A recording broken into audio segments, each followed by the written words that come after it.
Spine straight, close your eyes, take a deep breath in and exhale. Take a deep breath in and exhale.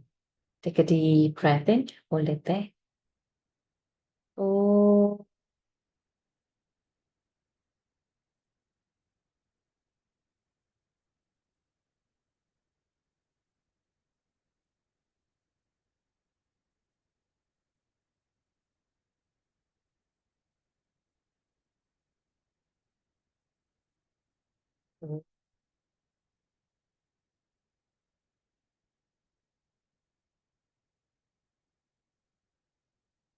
Shri Ganeshaya Namaha. Om Shri Saraswatyai Namaha. Om Shri Gurubhyo Namaha. Samasta Jana Kalyane Niratam Karunamayam Namami Chinmayam Devam Sadgurum Brahma Vidvaram Sadgurum Brahma Vidvaram Yo Antah Pravishya Mama Vachamimam Prasuptam Sanjeevayatyakhila Shakti Dharasvadhamna अम्यांश्च हस्तचरणश्रवणत्वगादीन् प्राणान् नमो भगवते पुरुषाय तुभ्यम् प्राणान् नमो भगवते पुरुषाय तुभ्यम् हरिः ओम् श्रीगुरुभ्यो नमः हरिः ओम् अगजानन पद्मार्कम् गजाननमहर्निशम् अनेकदन्तं भक्तानाम् एकदन्तमुपास्महे श्रीमहागणपतये नमः गुरवे सर्वलोकानां भिषजे भवरोगिणां निधये सर्वविद्यानां दक्षिणामूर्तये नमः अस्मद्गुरुचरणारविन्दाभ्यां नमः ज्ञानानन्दमयं देवं निर्मलं स्फटिकाकृतिम् आधारं सर्वविद्यानां हयग्रीवमुपास्महे श्रीहयग्रीवमूर्तये नमः सरस्वती नमस्तुभ्यं वरदे कामरूपिणि विद्यारम्भं करिष्यामि सिद्धिर्भवतु मे सदा श्रीमहासरस्वत्यै नमः उमाकोमलहस्ताब्जसम्भावितललाटकम् हिरण्यकुण्डलं वन्दे कुमारं पुष्करस्रजं वेट्रिवेल्मुरुगनक्क हर हरो हर भूतनाथ सदानन्द सर्वभूतदयापर रक्ष रक्ष महाबाहो शास्त्रे तुभ्यं नमो नमः स्वामिये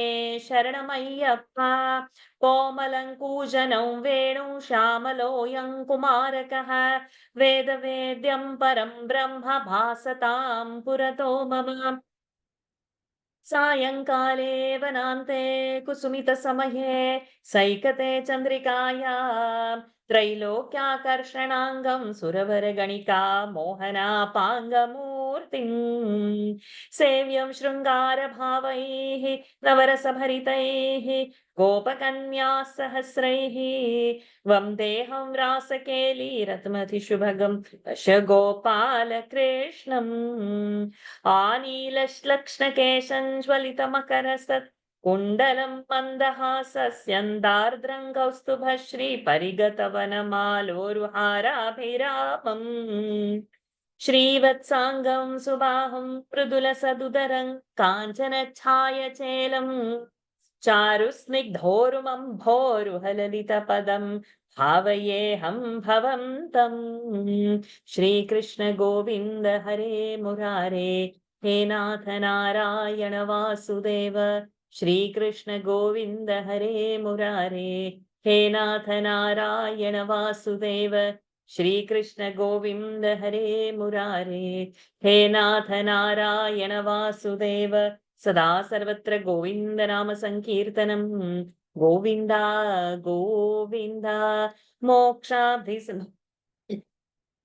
मोक्षाब्धिसारमय भागवताख्य दद्धो नारायणीय नवनीतमोहो गृहीत्वा मायामयौघ परितप्त जनाय योगात् नारायणावनिसुराय नमोऽस्तु तस्मै गङ्गा गीता च गायत्र्यपि च तुलसिका गोपिका चन्दनं तत् सालग्रामाभिपूजा परपुरुष तथैकादशी नाम वर्णाः एतान्यष्टाप्ययत्नान्यपि कलिसमये त्वत्प्रसादप्रवृद्ध्या क्षिप्रं मुक्तिप्रदानीत्यभिधदुरुषयस्तेषु मां सज्जयेथाः हरये नमः गोपिका जीवनस्मरण गोविन्द गोविन्द श्री पोन्नुगुरुवायूरप्पने शरणम् आनन्दचिन्मयने शरणम् चोटानिकर भगवति अम्मये शरणम् Narayana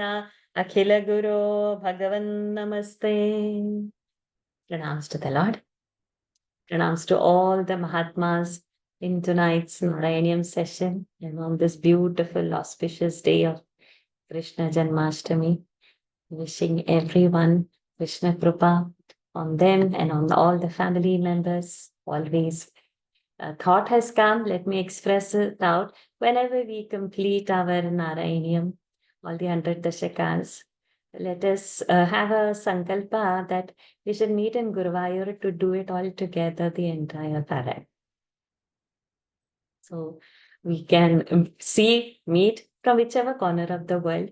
We'll see whatever day it would be. God must only choose that day, and that time only it will get completed, and that time only it will happen.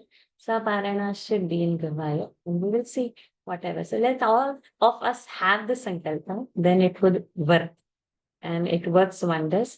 And there is a beautiful ritual in doing this. It's like a marriage ceremony. There is so much of prasadam that's needed after some dashakams, what prasadam, which panakam, what all is to be offered. So it's like how you do a wedding ceremony. It is like that. So let this Janmashtami till this sankalpa that we must meet will complete.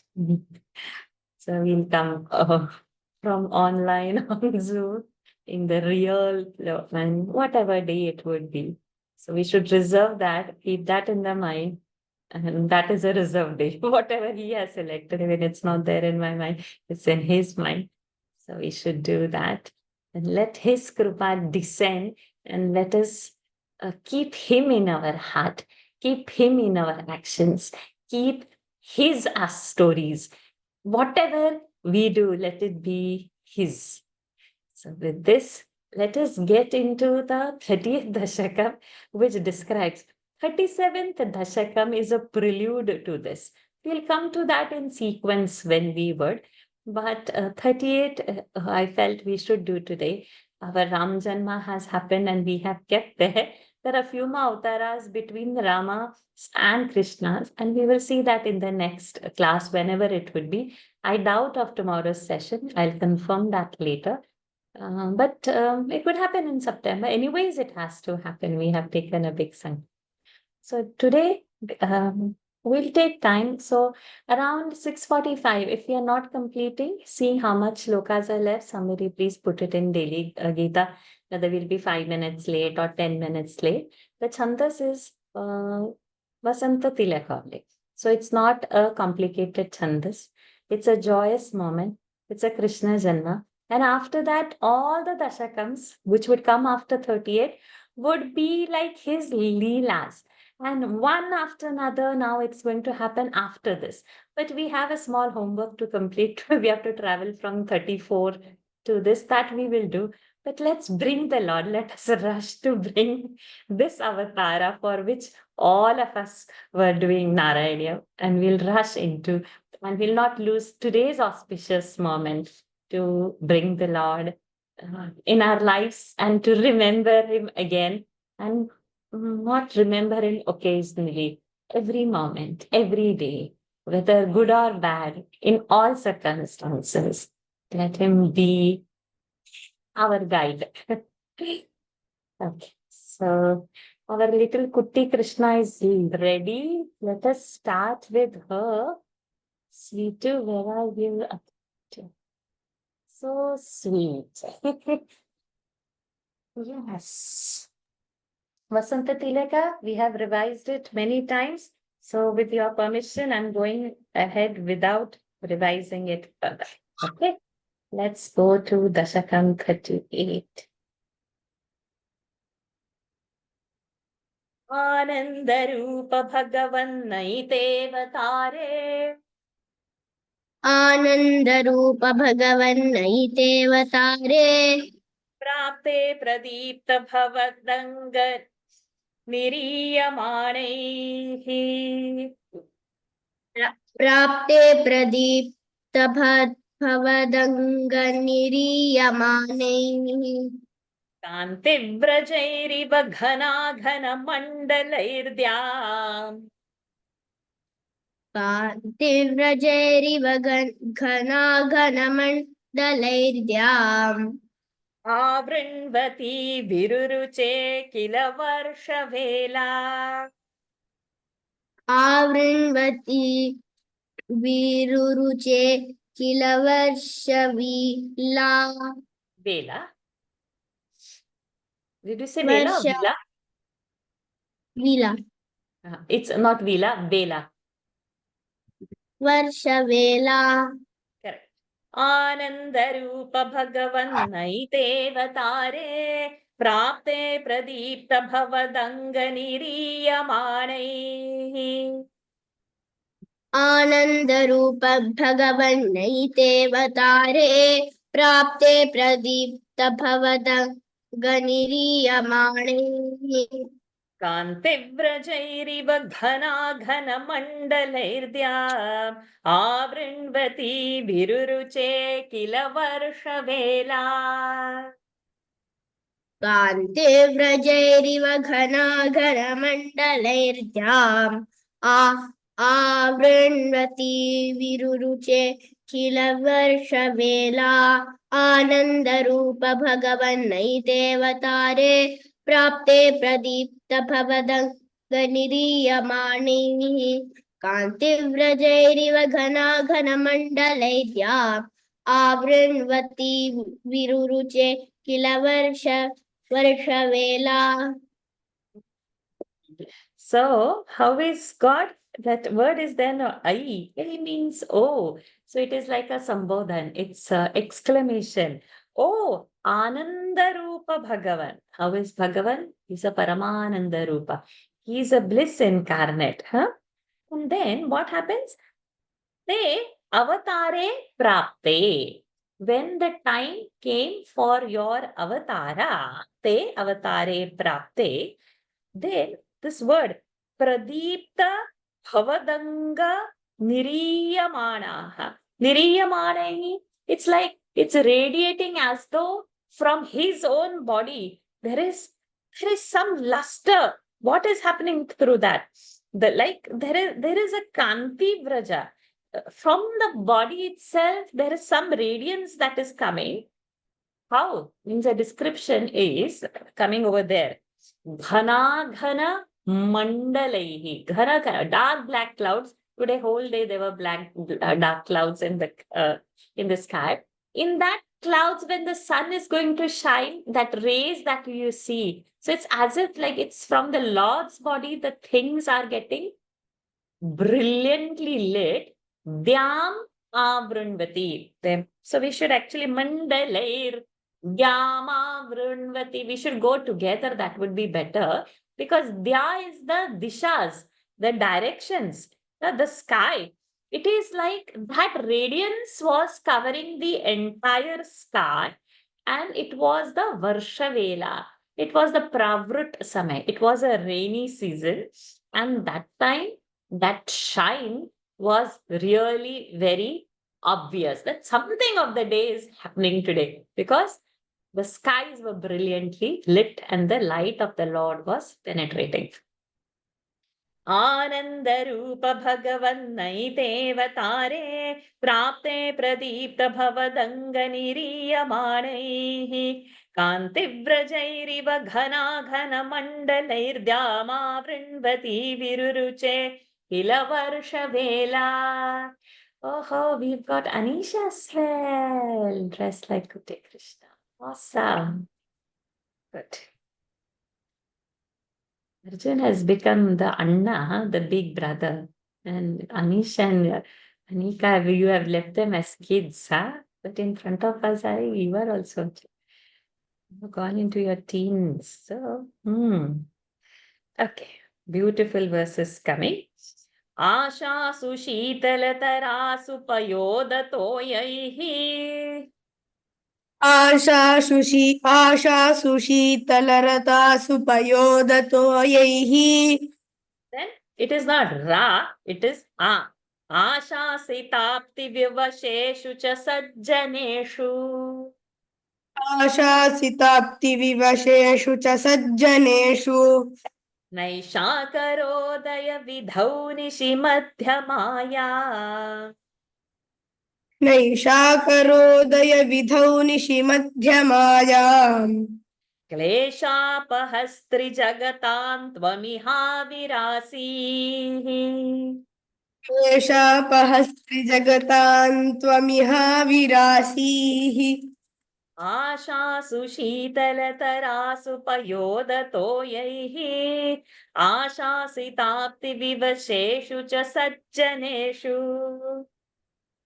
आशासु शीतलतरासु पयोदतोयैः आशासिताप्तिविवशेषु च सज्जनेषु नैषाकरोदयविधौ निशिमध्यमाया. क्लेशापहस्त्रिजगतां त्वमिहाविरासीः. नैषाकरोदयविधौ निशिमध्यमायाम् क्लेशापहस्त्रिजगतां त्वमिहाविरासीः आशासु शीतलदतासु पयोदतोयैः आशासिताप्तिविवशेषु च सज्जनेषु नैषाकरोदयविधौ निशिमध्यमायाम् क्लेशापहस्त्रिजगतां त्वमिहाविरासीः. So in this verse, Lord's Janma has happened. And after this, we have to chant Narayana 16 times. Okay. So we will keep a count of 4 Narayanas. Like that, 4 times would be our 16 times. So you should say Narayana, Narayana, Narayana, Narayana. Arjun, don't go yet. You have to say this. Narayana, Narayana, Narayana, Narayana. Narayana, Narayana, Narayana, Narayana. Narayana, Narayana, Narayana, Narayana. Narayana 16 times. Narayana Narayana Narayana Narayana Narayana Narayana Narayana Narayana Narayana Narayana Narayana Narayana Narayana Narayana Narayana Narayana Tvam ihavirasihi, you came over here. So this is Lord's Janma happened in this verse now with this word particular. Tvam, Bhattakari is saying you, iha over here, avirasihi, came on this earth. So when he came, then it is Naishakarodaya vidhau. Naishakara, Udaya of the Nishakara, who is the moon. So when the moon was rising in the sky, and it is in that Nishi Madhyamaya. Nishi Madhyamaya, it is at that midnight when the moon is rising, and Ashasu Shitala Tarasu by what? Payodatoyaihi.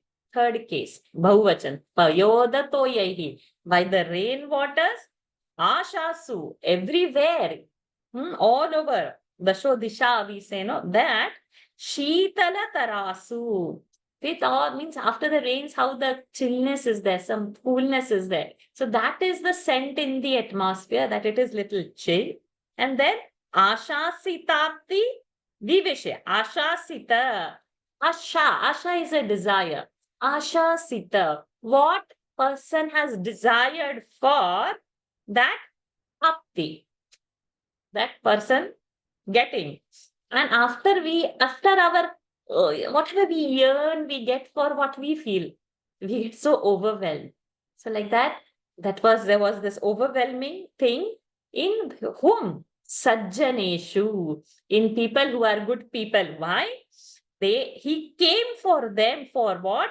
Klesha pahaha trijagatam. So that all the klesha of the three jagat, of all the three worlds, he would remove all the klesha or the agonies to remove. Tvam ihavirasihi. You have come. Such beautiful this line is. Some verses, even if we don't memorize all dashakams, first dashakam we should memorize. Second dashakam, if possible. These two are beautiful. And then some verses like this, like now Bhagwan's Avtara. So this verse we can memorize. Verse, if not the whole dashaka, verse. This the verse number 2 should be memorized. There are people who memorize entire Narayana. There are people who memorize the last 10 dashakams and chant in their daily routine every night before going to bed. So we can do something small. That okay, some small verse we can remember of Lord. आशासु शीतलतरासु पयोदतोयैः आशासिताप्तिविवशेषु च सज्जनेषु नैषाकरोदयविधौ निशिमध्यमायां क्लेशापहस्त्रिजगतां त्वमिहाविरासीः Narayana Narayana Narayana Narayana Narayana Narayana Narayana Narayana Narayana Narayana Narayana Narayana Narayana Narayana Narayana Narayana. Beautiful. बाल्यस्पृशापि वपुषा दधुषा विभूतिः बाल्यस्पृशापि वपुषा दधुषा विभूतिः उद्यत्किरीटकटकाङ्गदहारभासा इद्यत्किरीटकटकाङ्ग उद्यत् उद्यत्किरीटकनकाङ्गदहारभासा शङ्खारिवारि जगदा परिभासितेन शङ्खारिवारि जगदा परिभासितेन मेघासितेन परिलेसितसूतिगेः मेघासितेन परिलेसितसूतिगेः बाल्यस्पृशापि वपुषा दधुषा विभूतिः उद्यत्किरीटकटकाङ्गदहारभासा बाल्यस्पृशापि वपुषा दधुषा विभूतिः उद्यत्किरीट विभूतिः भूदीर्घ ति also दीर्घ. Okay, 1 second. Yeah. बाल्यस्पृशापि वपुषा दधुषा विभूतिः उद्यत्किरीटकनकाङ्गदहारभासा शङ्खारिवारि जगदा परिभासितेन मेघासितेन परिलेसितसूतिगेः शङ्खारिवारि जगदा परिभासितेन मेघासितेन परिलेसितसूतिगेः बाल्यस्पृशापि वपुषा दधुषा विभूतिः उद्यत्किरीटकनकाङ्गदहारभासा शङ्खारिवारि जगदा परिभासितेन मेघासितेन परिलेसितसूतिगेः. So beautiful. No, 1 minute. Y'all be on the. Okay. The two Kuti Krishnas, y'all remain over there. Okay. So now what has happened? Balya Sprusha api. Balya Sprusha. Though like it's a newborn baby, though very small, Vapusha, this body, Dadhusha Vibhutihi. It was like Vibhuti, it was radiating on having some divine characteristics. It was Lord's Avtara, right? What it was having? Udyat, very shining, Kirita, the crown, Kataka, the armlets, the Kataka, Angada Hara, the Kataka is bracelet, Angada is on the armlets, and Hara is the necklace. He was having all this. And then Shankha, Ari, his chakra, Varija, that is the lotus, then Gada, that is Gada, of course. Then all this, it was shining. And how is he? Meghasitena, dark blue. Lord's color is mentioned, Lord. And like that, he was Parilesitha, he was shining where? Suti Gehe. So where one, in olden days, the deliveries would be in the house. So there would be a delivery room.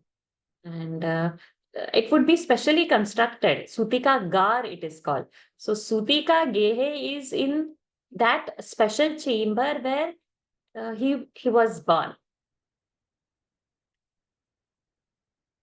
बाल्यस्पृशापि वपुषा दधुषा विभूतिः उद्यत्किरीटकटकाङ्गदहारभासा शङ्खारि वारिजगदा परिभासितेन मेघासितेन परिलेसितसूतिगेहे.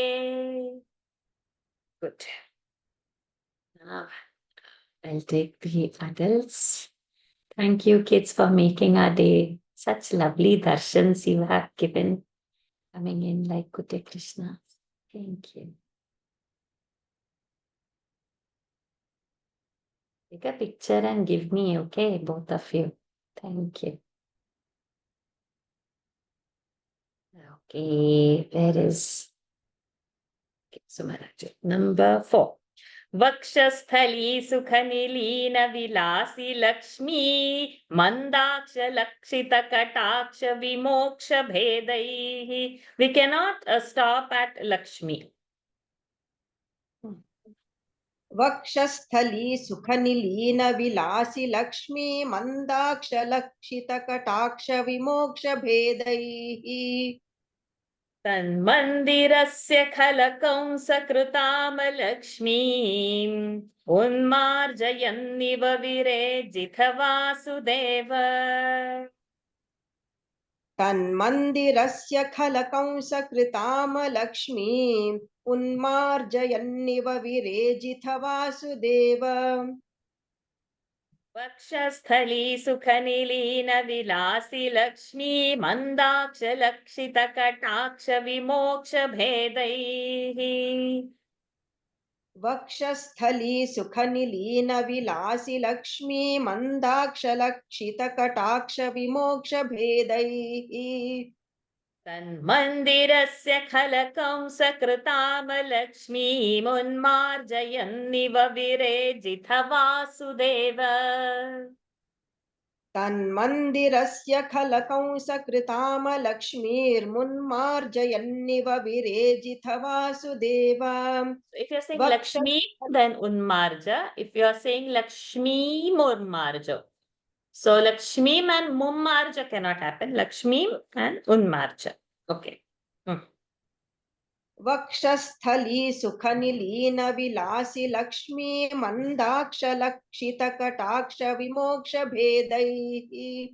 तन्मन्दिरस्य खलकंसकृतामलक्ष्मीम् उन्मार्जयन्निव विरेजित Vasudev. So there are two words, this Lakshmi coming, right? So the first one is Lakshmi and the second word is Alakshmi. So where is the first Lakshmi? Vilasi Lakshmi. Okay, in the first line. And where is Alakshmi? Chalakansakrutam Alakshmi. Okay, so we have to be aware of where is Lakshmi and where is Alakshmi. And here in this verse, Vasudev. So, O Vasudev, that whole word, no? Vakshasthali, on the chest, Sukhanilina, resting very nicely. Who? Lakshmi herself. And Mandaksha. And Mandaksha, Lakshita Kataksha. She's giving side glances. And that is emanating that light with her in such a way that that house, that Tanmandirasya, where the baby is born, Tanmandirasya, that Khala, that wicked Kamsa, we have no in Hindi Khalanaya, like that. This Khala is in that sense only. Wicked Kamsa, Kruta, what he did, that Alakshmi has Unmarjayaniva Virejitha. And then Lord is shining over there. There is no sign of the wickedness has run away, in short, and it's Lord's light emanating over there, even though it is a prison. So there is no Lakshmi, Lakshmi over there. Lakshmi has come over there. Vakshasthali sukhanilina vilasi Lakshmi mandaksha lakshita kataksha vimoksha bhedaihi Tanmandirasya khalakam sakritama Lakshmi munmarjayanniva virejitha Vasudeva. Shri Vidya Lakshmi Ji.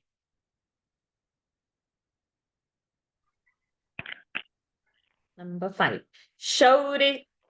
शौरिस्तु धीरमुनिमण्डलचेतसोऽपि शौरिस्तु धीरमुनिमण्डलचेतसोऽपि दूरस्थितं वपुरुदीक्ष निजेक्षणाभ्याम् दूरस्थितं वपुर्दीक्ष्य निरीक्षणाभ्याम् आनन्दबाष्पपुलकोद्गमगद्गदाद्रः आनन्दबाष्पपुलकोद्गमगद्गदाद्रः तुष्टावदृष्टिमकरन्दरसम्भवन्तम् तुष्टावदृष्टिमकरन्दरसम्भवन्तम्. your mic is moving and that's causing शौरिस्तु धीरमुनिमण्डलचेतसोऽपि दूरस्थितं वपुरुदीक्ष निजेक्षणाभ्याम् शौरिस्तु धीरमुनिमण्डलचेतसोऽपि दूरस्थितं वपुर्दीक्ष निजेक्षणाभ्याम् आनन्दबाष्पपुलकोद्गमगद्गदार्द्रः तुष्टावदृष्टिमकरन्दरसम्भवन्तम्. This is denoting feeling of Vasudev ji, what happened. So this also verse we should memorize actually. And feel Lord's presence has done what effect on his body. So just mark for memorizing. आनन्दबाष्पपुलकोद्गमगद्गदार्द्रः तुष्टावदृष्टिमकरन्दरसम्भवन्तम् शौरिस्तु धीरमुनिमण्डलचेतसोऽपि दूरस्थितं वपुर्दीक्ष निजेक्षणाभ्याम् आनन्दबाष्पपुलकोद्गमगद्गदाद्रः तुष्टावदृष्टिमकरन्दरसम्भवन्तम्.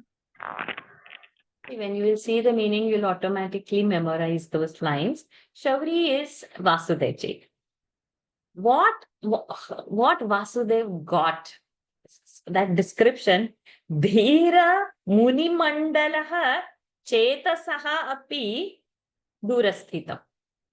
Means all these munis who are doing such great tapasa, for them also Durasthitam, Lord's darshan like this is not so easy.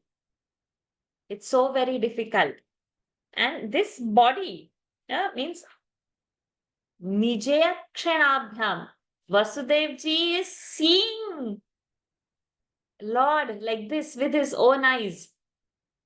Munis are sitting in meditation to have darshan in the seat of meditation.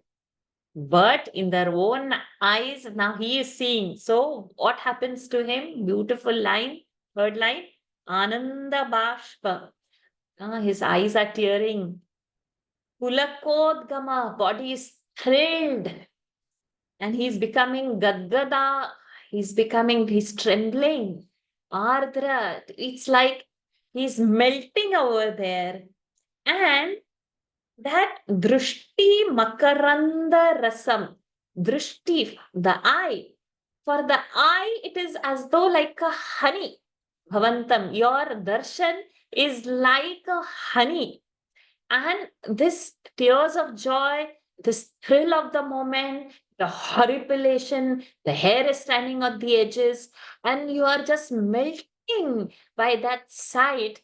And he had nothing but to automatically tushtava. He began to do stuti of the Lord. It's like that moment which great munis and sages don't get it so easily. Now that bundle of joy is there, is Paramananda in Bhagwan in that form. Though it is Balya Rupa, it is Parama. To get Narayana darshan like this in life form.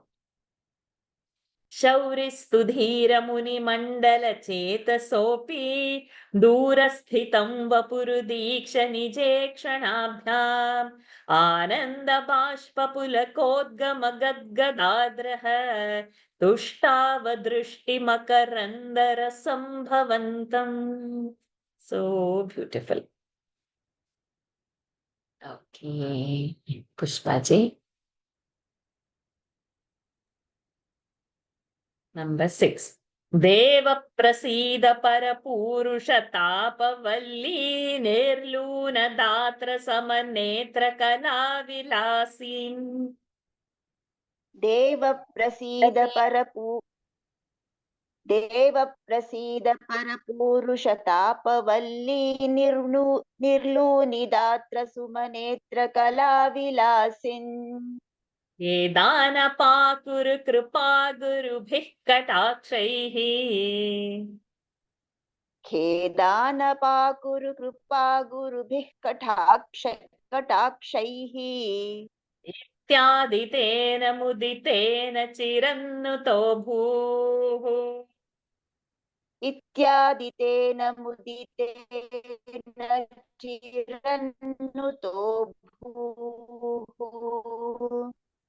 Your connection is little interrupted. देव प्रसीद परपूरुष तापवल्ली निर्लून दात्र समनेत्र कला विलासिन्.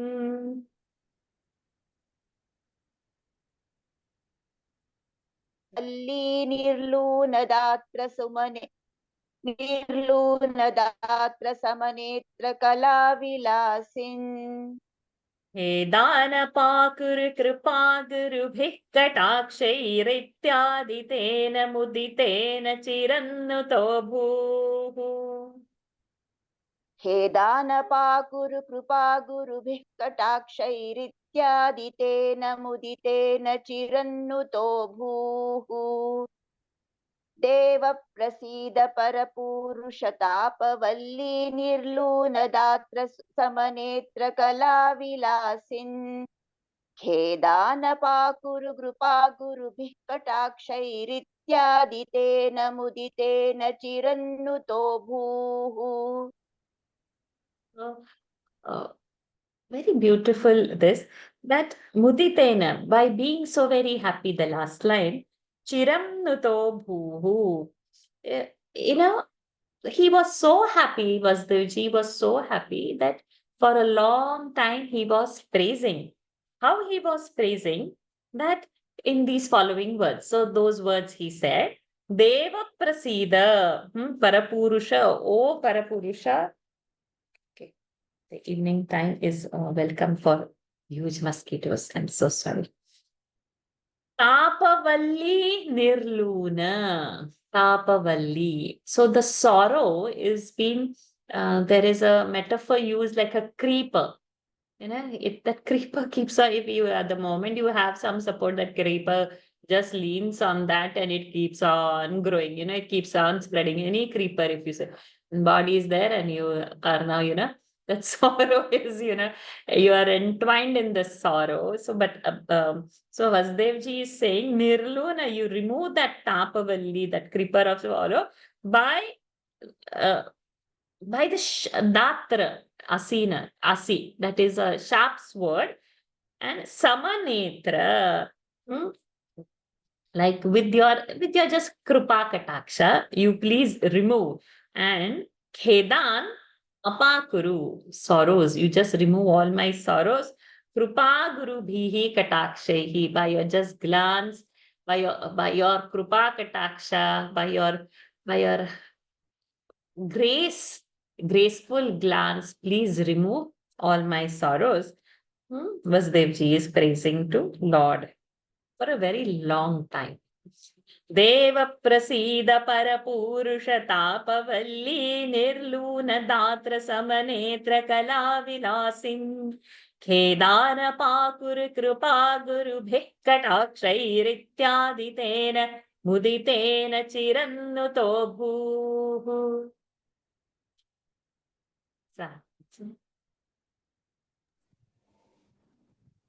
Number 7.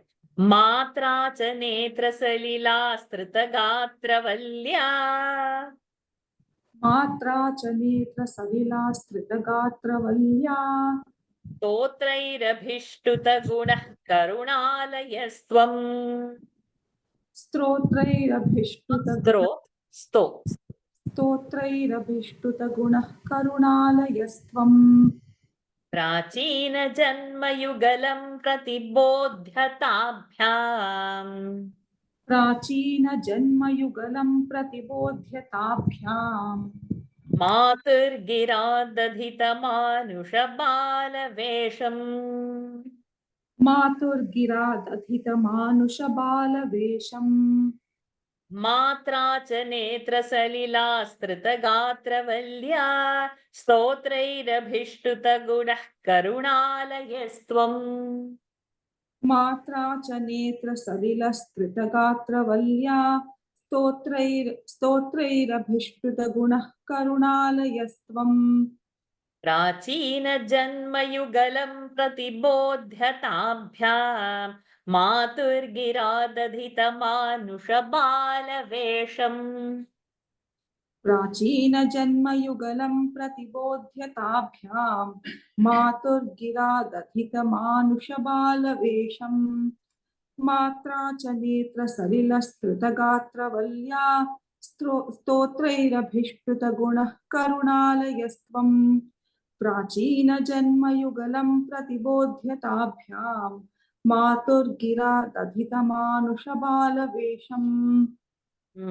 So now here one small, just give me a minute.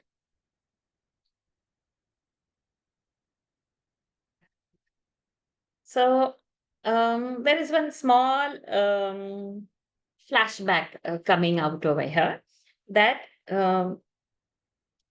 matra is a third case of rikaranta matru shabda.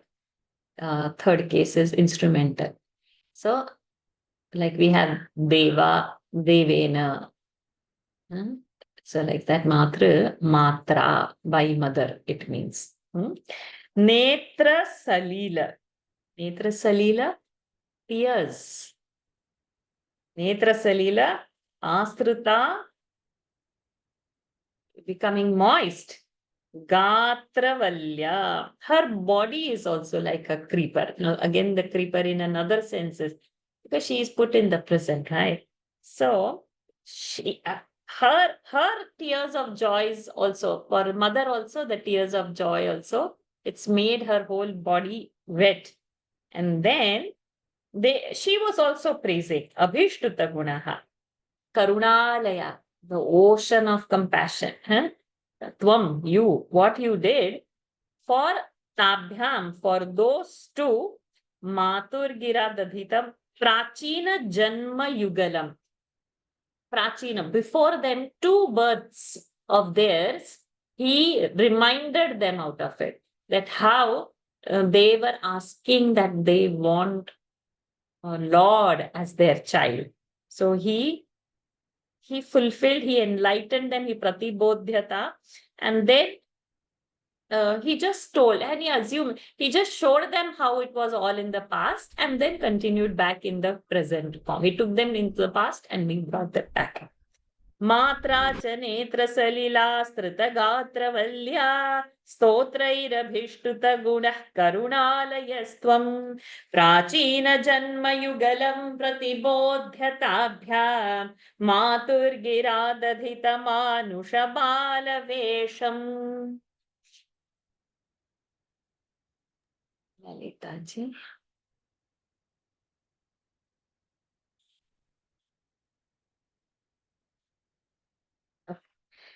Number 8.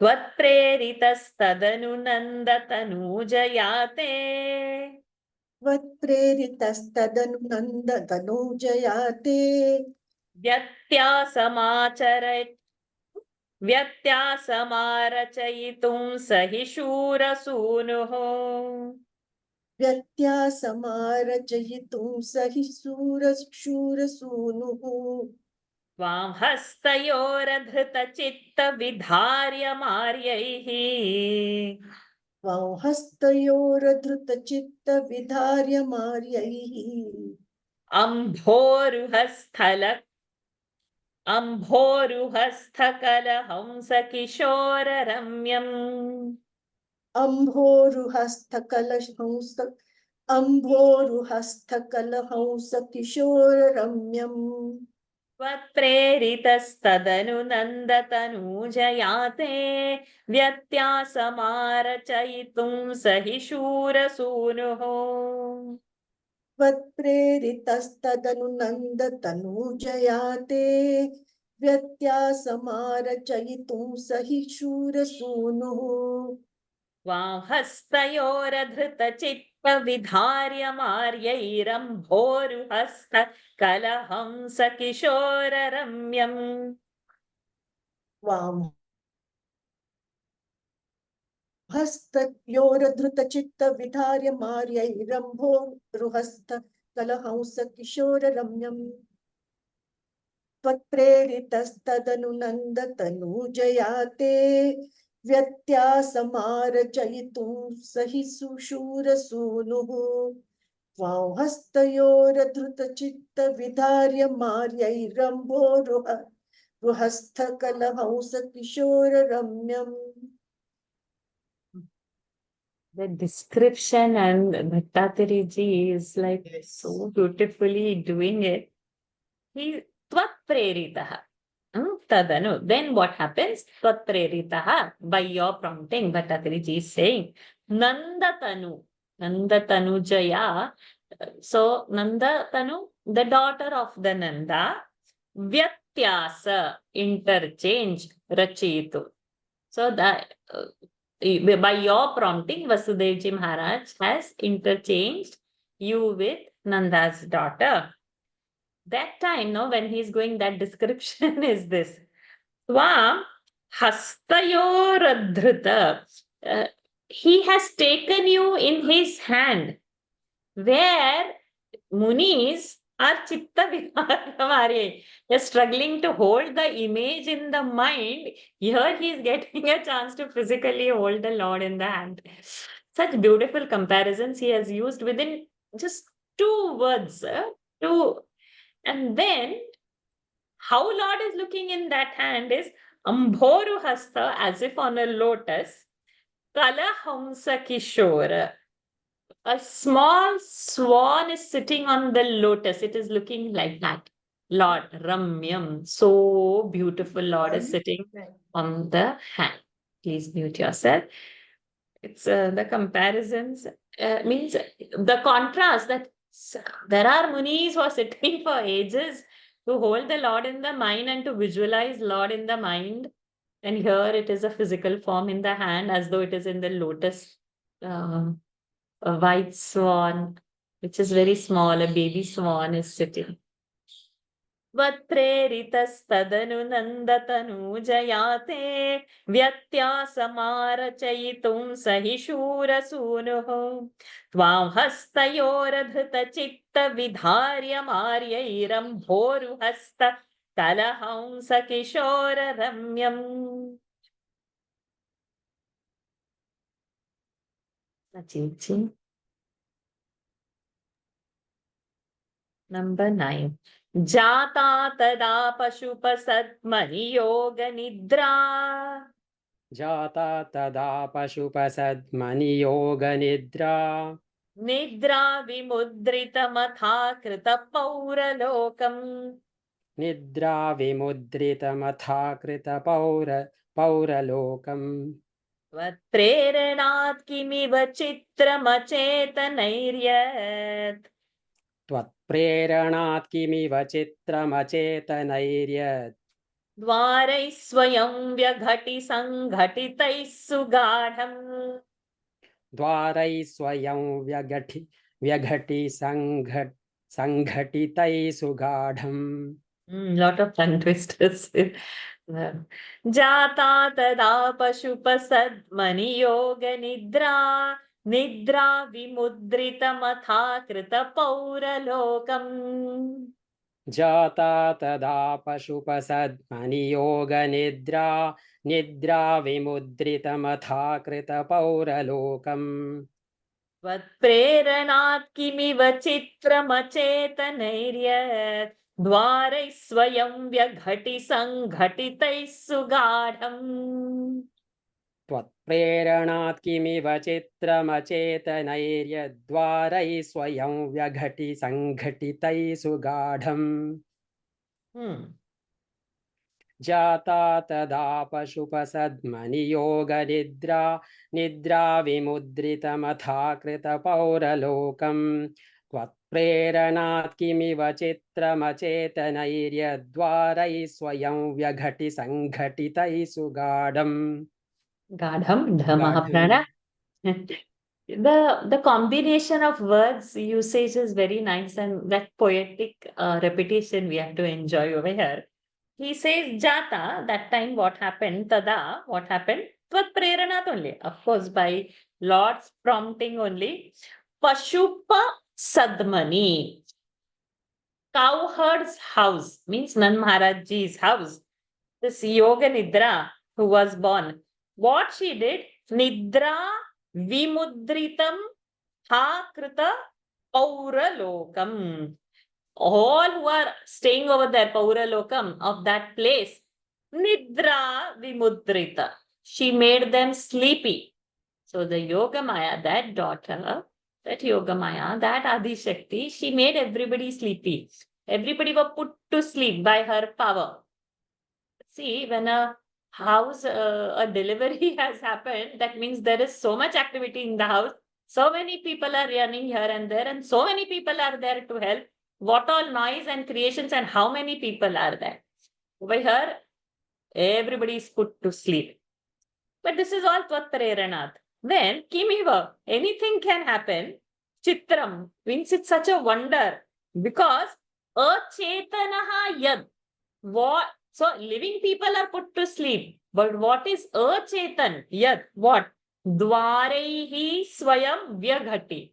All the doors which were chained and locked and all, they Sanghatitai Sugadam, which were so locked very nicely, perfectly, they Swayam Vyaghati. They opened very on their own.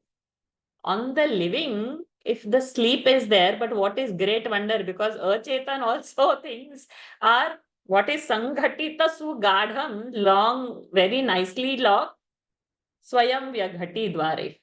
The doors also opened so very easily. That is the Maya. She can do anything. Lord can do anything. Lord can.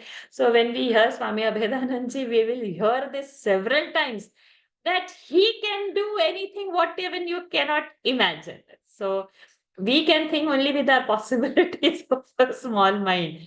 But anything is possible. Everybody is put to sleep. The chains can also open. Anything is possible. This possibility to imagine and to hold that thought in meditation is, oh, it's a wonder. And it's very nice to play with this thought of the Leela is instantly seen. Now, one Leela after this, all the Dashakams, all the Leelas will come out. But this itself, that birth itself, it's so beautiful. जाता तदा पशुपसद्मनियोगनिद्रा निद्रा विमुद्रितमथा कृतपौरलोकम् त्वत्प्रेरणात् किमिव चित्रमचेतनैर्यद्वारैः स्वयं व्यघटि सङ्घटितैः सुगाढम्. Wow, so beautiful. Okay, we are 2 minutes late, but doesn't matter. We have enough time to do the last verse. Let's go ahead. And, Radha Krishnan ji. Oh, I see Gayatri Balaji. So both of you can come together. Then I can add for the last verse. Sheshena. So first Radha Krishnan ji, then Gayatri ji. Huh? You will read. Sheshena Bhuri Phanavarita Varinatha. शेषेण भूरिगणवारितवारिणाथ शेषेण भूरिपण वारितवारिणाथ. All the Mahapranas. Kha, kha. Okay. Svairam pradarshita patho manidipitena. स्वैरं प्रदर्शितपथो मणिदीपितेन स्वैरं प्रदर्शित पते मणिदीपितेन Vandharayan sakhalu dhanytamah pratasthe. धारयन् स खलु धन्यतमः प्रतस्थे धारयन् सकलु धन्यतमः प्रतस्थे. Soyan tvamisha mama nashaya roga vegan. सोऽयं त्वमीश मम नाशय रोगवेगान् सोऽयं त्वमीश मम नाशय रोगवेगान्. Good. Sheshena bhuri pranavārita vārinātha svairam pradarshita patho manidīpitena. शेषेण भूरिभणवारितवारिणाथ स्वैरं प्रदर्शितपथो मणिदीपितेन शेषेण भूरिपण वारितवारिणाथ स्वैरं प्रदर्शतपथो मणिदीपितेन मणिदीपितेन. Tvandharayan sakhalu dhanytamah pratasthe soyan tvamisha mama nashaya roga vegan. त्वां धारयन् स खलु धन्यतमः प्रतस्थे सोऽयं त्वमीश मम नाशय रोगवेगान्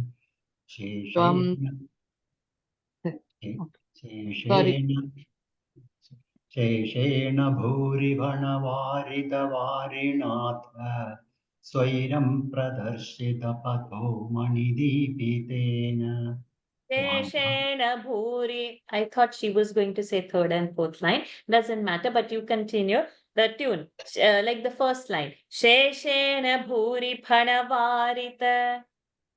शेषेण भूरि. No. 1 minute. You have to do third and fourth line, but since he has started to say the tune I'm correcting. Just give me a minute, Gayatri ji. Okay. Oh, sorry, very sorry. No, it's not yours. Just hold on, nothing. Okay, Radha Krishnan ji, the tune of the first two lines. You're saying a tune of the third and the fourth line. Okay. शेषेण भूरिभणवारितवारिणाथ स्वैरं प्रदर्शितपथो मणिदीपितेन त्वां धारयन् स खलु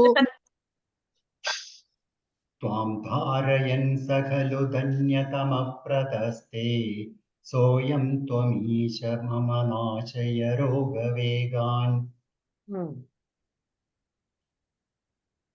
शेषेण भूरिपणवारितवारिणाथ स्वैरं प्रदर्शतपथो मणिदीपितेन त्वां धारयन् सकलु त्वां धारयन् सकलु धन्यतमः प्रतस्ते धारयन् सकलु धन्यतमः प्रतस्थे त्वं धारयन् सकलु धन्यतमः प्रतस्ते सोऽयं त्वमीश मम नाशय रोगवेगान्. So doesn't matter. So we what we need is little practice on Mahapranas for you. Little practice, then the chanting will sound good. Small improvements. You hold Lataji and get your Mahapranas corrected. Lataji, please help her. Is there Lataji to be in the class? Okay, I'll tell her. Okay, so now what has happened? Sheshena, third case. By Shesha. By Adishesha. Bhuri Phana, so many hoods, 1,000 hoods we say. Phana, hood. Varita Varinath, protecting from the rain, giving him the shade by his hood. This baby Krishna who is going. And Swairam Pradarshita Patha Mani Deepitena, and lighting the path, Pradarshita, showing the path by Mani Pradeepa, by the gems that are shining on his hood. The path is also lit. And then, Tvam Dharayansa Khalu Dhanyatamaha Pratasthe. Means Vasudevji Maharaj is like Dhanyatama. He's like so very lucky to get this job done. So and he's taking him and on his way Pratasthe while he is going.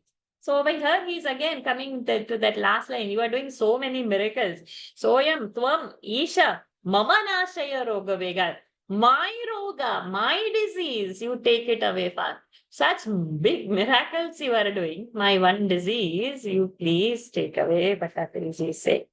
Sheshena bhuri phana varita varinath swairam pradarshita patho manidipitena tvam dharayan sakhalu dhanyatamav pratasthe soyam tvamisha mama nashaya roga vegan sada sarvatra govinda nama sankirtanam govinda govinda narayana Akhila Guru Bhagavan Namaste.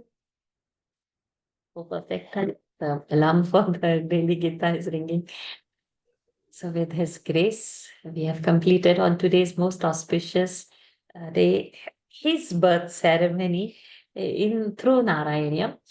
The Parayan of this, we will do in the sequence when it comes. So the day when we are supposed to finish the 37th and go to 38 or go to 39. So that day, we will just do the Parayan that day. We'll read and then go ahead.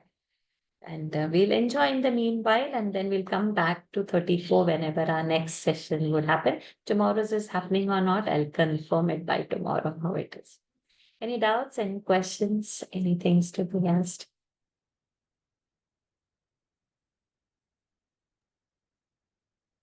Okay, let us end and go to Daily Gita.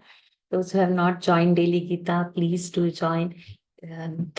On this auspicious day, you can commit that, okay, for 1 year or for 1 month or for 1 week, something that I chant 1 or 2 chapters every day, something like commitment, because it's His offering, it's His song, it's Bhagwan's song.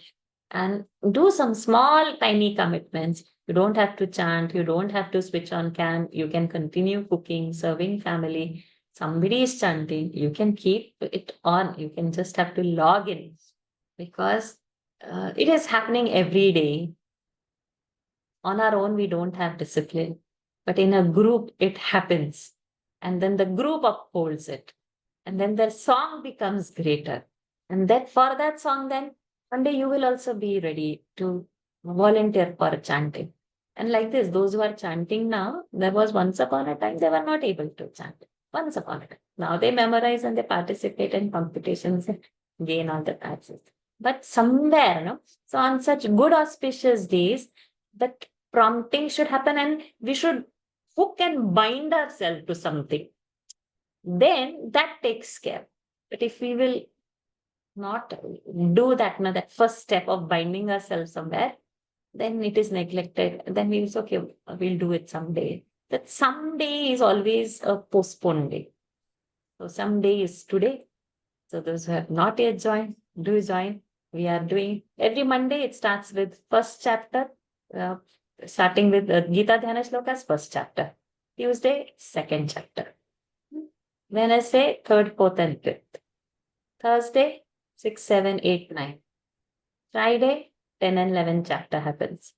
Saturday, 12, 13, 14, 15, 16 chapter happens. Sunday, 17th and 18th chapter happens. 1 week, whole Gita completes. So do something that either for a year, for a month, for a week, or at least for a day. Take it, bind yourself somewhere and bring Gita in life. There is no other way. There is no other way. Let's end today's session.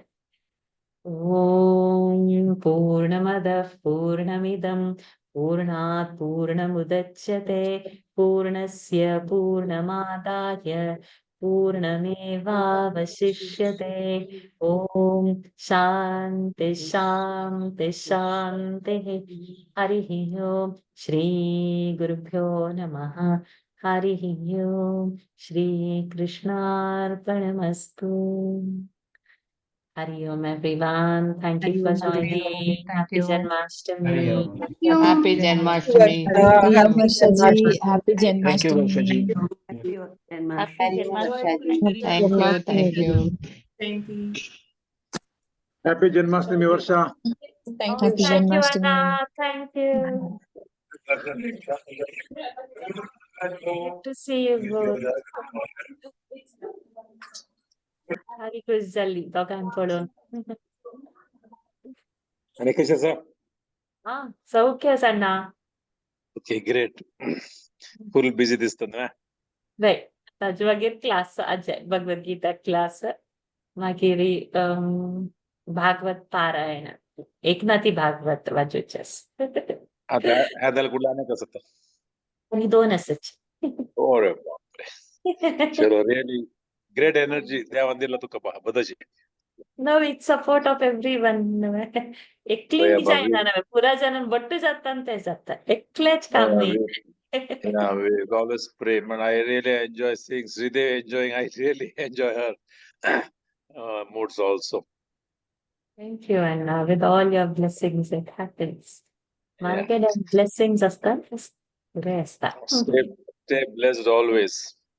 Thank you, Anna. Thank you. Thank Happy you. Janmashtami to you. Thank you. Yeah.